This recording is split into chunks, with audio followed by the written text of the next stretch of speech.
For more online courses, download Vedasri Learning app. Hi guys, welcome back to Guruji Uttarakhandi and Vedasri learning classes में आपका स्वागत है। तो guys कैसे हैं आप सभी लोग। तो जैसा कि आप सभी को पता है, हम यहाँ पे सैनिक स्कूल की प्रिपरेशन के ऊपर बात कर रहे हैं और मैं आपको यहाँ पे सैनिक स्कूल से रिलेटेड जो इंपॉर्टेंट एमसीक्यूज़ रहेंगे, आपके जो इंपॉर्टेंट एमसीक्यूज़ बनने वाले हैं, तो उससे रिलेटेड ट्रिक्स की मैं यहाँ पे बात करने वाला हूँ। तो आज हम बात करने वाले हैं एरिया एंड पेरीमीटर की, और उसमें मैं आपको स्क्वायर एंड रेक्टेंगल की कुछ इंपॉर्टेंट चीज़ें बताऊंगा जो आपको यहाँ पे याद रखनी है। ठीक है, अब सबसे पहले पकड़ लेते हैं स्क्वायर को। अब ये है आपका स्क्वायर। अब इसमें क्या क्या खास बातें होती हैं उनको यहाँ पे जान लेते हैं। तो सबसे पहली खास बात यहाँ पे ये है कि जो ये स्क्वायर होता है, इसके सारे एंगल 90 डिग्री के होते हैं। हालांकि और में भी होते हैं, बट स्क्वायर को हम बिल्कुल कंप्लीटली समझते हुए चलेंगे ताकि इससे रिलेटेड कोई भी इक्वेशन आए तो हम उसमें फंसे ना। ठीक है, तो सबसे पहली चीज़ जो आपका स्क्वायर है, जिसमें आपकी 4 साइड्स हैं और यहाँ पे ABCD मैंने यहाँ पे 4 वर्टेक्स यहाँ पे शो किए हुए हैं। तो हर एक एंगल कितने डिग्री का होता है? 90 डिग्री का होता है। अब कहेंगे सर इसमें आपने क्या नया बताया? तो सभी को पता है, बच्चा बच्चा जानते हैं। चलो ठीक है भैया, हर बच्चे को पता है। दूसरी चीज़ आप बोलोगे, या सॉरी पहले मैं बोलूँगा फिर आप सुनने के बाद बोलोगे, ऐसे तो बोलोगे नहीं।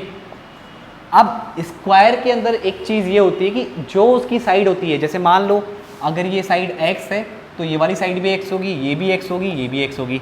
आप फिर से बोलोगे सर ये भी कोई बड़ी चीज़ नहीं है, ये तो पहले से हम पढ़ते आ रहे हैं कि स्क्वायर का जो फिगर होता है उसमें चारों जो साइड्स होती हैं बराबर होती हैं। राइट, बिल्कुल बात सही है आपकी।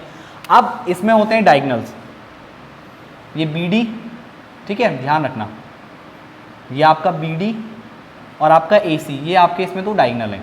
ठीक है, अब ये दो डायगनल ये इक्वल होते हैं, यानी कि आपका AC बराबर कितना हो जाएगा? BD हो जाएगा। ये दो डायगनल भी आपके क्या होते हैं? इक्वल होते हैं। अब दो ही डायगनल होते हैं, वो भी इक्वल होते हैं। अब कुछ कहेंगे हाँ सर इक्वल ही होते होंगे, अब इतना हो रहा है तो ये भी हो गई। चलो ये भी ठीक है, 4 एंगल इक्वल हो गए, चारों साइड इक्वल हो गई, दो डायगनल हैं वो भी क्या हो गए? इक्वल हो गए। अब जो आपको चौथी बात मैं बताने जा रहा हूँ वो आपका है कि जिसके डायगनल हैं, जैसे डायगनल ने O पॉइंट पे बाइसेक्ट किया, तो आपका जो एंगल बनेगा, एंगल AOB, ये आपका होगा 90 डिग्री। बल्कि आपका ये वाला एंगल भी क्या होगा? 90 डिग्री, यानी एंगल BOC जो बीच में आता है, हम उस एंगल की बात करते हैं, तो वो भी क्या होगा? आपका 90 डिग्री का होगा। एंगल आपका DOC ये भी 90 डिग्री, और आपका एंगल AOD ये भी 90 डिग्री, यानी कितना है आपका? COD लिख दो, 90 डिग्री, और एंगल AOD ये भी 90 डिग्री। चलो कुछ लोग कह रहे होंगे चलो कुछ तो नया पता लगा। तो एक तो ये मैंने आपको बता दी कि जो आपके डायगनल है इसके बाइसेक्ट करते हैं, डायगनल बाइसेक्ट करते हैं। साथ ही साथ क्या बताया मैंने आपको कि यहाँ पे ये आपके जो चारों एंगल हैं अंदर बन रहे हैं स्क्वायर के, वो भी क्या होते हैं? सारे के सारे 90 डिग्री के होते हैं। अब बात कर लेते हैं कुछ एक और इंपॉर्टेंट चीज़ की। अब जो मैंने स्क्वायर आपको यहाँ पे दिखाया है, इस स्क्वायर में जो डायगनल की वैल्यू निकल के आती है, इस स्क्वायर में जो डायगनल की वैल्यू निकल के आती है वो कितनी होती है, ये पता होना बहुत ज़्यादा ज़रूरी है, क्योंकि यहाँ से क्वेश्चन अब आपका जरूर बनेगा। हर बार स्क्वायर के ऊपर डिफरेंट टाइप के क्वेश्चन बनते हैं, तो यहाँ से आप क्वेश्चन बनने की उम्मीद समझ लो। अगर इसकी साइड x है, अगर स्क्वायर की साइड x है, तो उसका जो डायगनल बनेगा उसकी वैल्यू निकल के आती है x√2। और ये x√2 निकली कैसे? जब आप यहाँ पे पाइथागोरस थ्योरम लगाएंगे, ये आपका परपेंडिकुलर x है, मैंने इतना हिस्सा यहाँ से उठा लिया, ये वाला पार्ट मैंने यहाँ उठा के बना दिया, ये x और ये angle 90 degree. Then with the help of Pythagoras आप यहाँ पे सॉल्व कर लेंगे। ये आपका हाइपोटेनियस है, तो हाइपोटेनियस कितना होता है आपका? हाइपोटेनियस का square is equals to base का स्क्वायर प्लस परपेंडिकुलर का स्क्वायर, तो h का स्क्वायर कितना आ जाएगा? x का स्क्वायर प्लस x का स्क्वायर, क्योंकि ये बेस भी आपका x है और परपेंडिकुलर भी आपका x है, तो h स्क्वायर कितना हो गया? 2x स्क्वायर, और h की वैल्यू कितनी आ गई? स्क्वायर रूट के अंदर 2x स्क्वायर। अब x का यहाँ पे x की पावर 2 है, तो इसका मतलब इसको आप 100 लिख सकते हो, रूट के अंदर 2 इंटू x, और ये निकल के आएगा x√2, क्योंकि 2x है, एक x को बाहर निकालेंगे, रूट के अंदर एक 2 है तो वो बाहर नहीं निकल सकता, तो ये वैल्यू कितनी हो जाएगी? x√2। तो ये वैल्यू आप याद रखेंगे। अगर मान लो आपको बोला जाए कि किसी क्वेश्चन में कि एक स्क्वायर है जिसका डायगोनल है 5√2, तो इस स्क्वायर की साइड बताओ, तो आप क्या करोगे?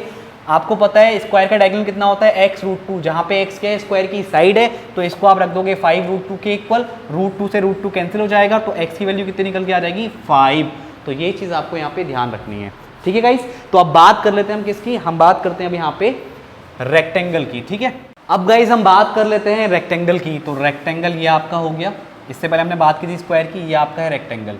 अब इसमें क्या होता है, आमने सामने की साइड इक्वल होती है, ये आपको पता है, ठीक है। आमने सामने की साइड इक्वल, ऊपर नीचे की साइड आपकी इक्वल, ये लेंथ ये विड्थ। और हाँ, इससे पहले एक चीज़ और, स्क्वायर का एरिया तो आपको बताना भूल गया। जो आपका स्क्वायर है इसका एरिया होता है साइड इंटू साइड, यानी आपका एरिया कितना आ जाएगा, x इंटू एक्स, यानी x का स्क्वायर। और पेरीमीटर कितना आ जाएगा, ये साइड का सम, जितनी भी साइड है उनका सम। तो कितना आ जाएगा, p is equals to 4x, आप सभी को पता है, ठीक है। अब यहाँ पे बात कर लेते हैं इसके पेरीमीटर की। तो हाथों हाथ इसका पेरीमीटर कितना आ जाएगा, l प्लस बी, फिर l प्लस बी, क्योंकि l plus B plus l plus B. तो कितने बार l आ गए, 2 बार l आ गए। और b कितनी बार आ गए, 2 बार आ गए। अब यहाँ से 2 कॉमन बाहर निकाल दीजिए, तो ये कितना आ जाएगा ब्रैकेट में, l प्लस बी। तो यहाँ पे इसके पेरीमीटर की बात होगी। रेक्टेंगल के एरिया की बात कर लेते हैं, ये होता है लंबाई इंटू चौड़ाई, यानी कि लेंथ इंटू ब्रेथ। तो ये एरिया कितना हो जाएगा, l इंटू बी हो जाएगा। अब बात करते हैं वही चीज़, इसके भी सारे एंगल 90 डिग्री के होते हैं, राइट।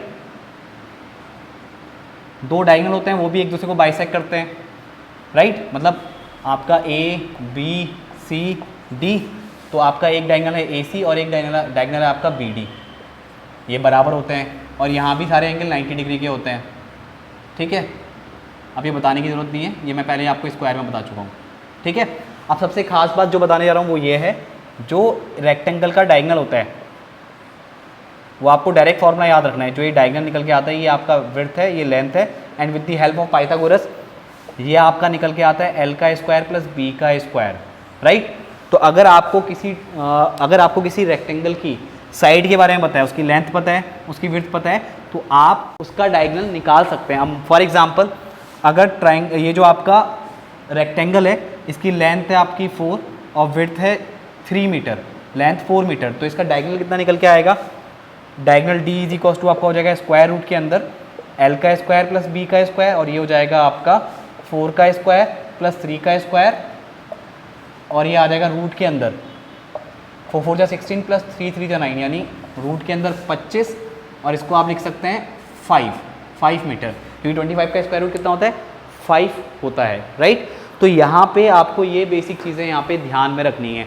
और भी इंपॉर्टेंट चीज़ें हैं यहाँ पे। तो अगर आपने अभी तक वेदाश्री लर्निंग ऐप को डाउनलोड नहीं किया है, तो प्ले स्टोर में जाकर के वेदाश्री लर्निंग ऐप को डाउनलोड कर लीजिए। वहाँ पे आपको और भी सैनिक स्कूल से रिलेटेड इंपॉर्टेंट ट्रिक्स और आपको बहुत सारे टॉपिक देखने को मिलेंगे। तो अगर आप सीरियसली तैयारी करना चाहते हैं तो आप ऐप को डाउनलोड कर लीजिए। और हमारा 1 तारीख से यहाँ पे यानी 1 सितंबर से हमारा कोर्स लॉन्च होने वाला है, तो आप उस कोर्स को भी परचेस कर सकते हैं। तो गाइस मिलते हैं नेक्स्ट वीडियो में। आज की इस वीडियो में इतना ही। Thank you.